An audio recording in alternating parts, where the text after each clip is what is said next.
তাকে খুন সুপারি কিলার নিয়োগ করা হয়েছে। মুর্শিদাবাদের এসপির বিরুদ্ধে বিস্ফোরক অভিযোগ করেছেন হুমায়ুন কবির।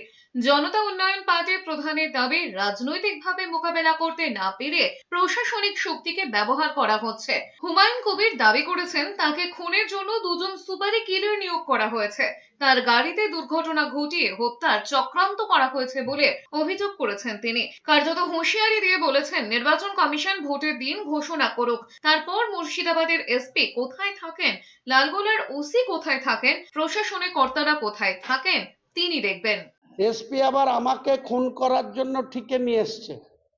উনি আমার বিরুদ্ধে আমাকে খুন করার জন্য, আমি রাস্তায় গাড়িতে যা আসা করি, সেটা দুজন সুপারি কিলারকে এসপি বরাত দিয়েছে যে হুমায়ুন কবিরকে গাড়ি অ্যাক্সিডেন্ট করে খুন করে দিতে হবে। কারণ হুমায়ুন কবিরের রাজনৈতিক মোকাবেলা করতে পারছে না, তাই হুমায়ুন কবিরকে এইসব করার জন্য পুলিশের এসপিকে নিয়োগ করা হচ্ছে।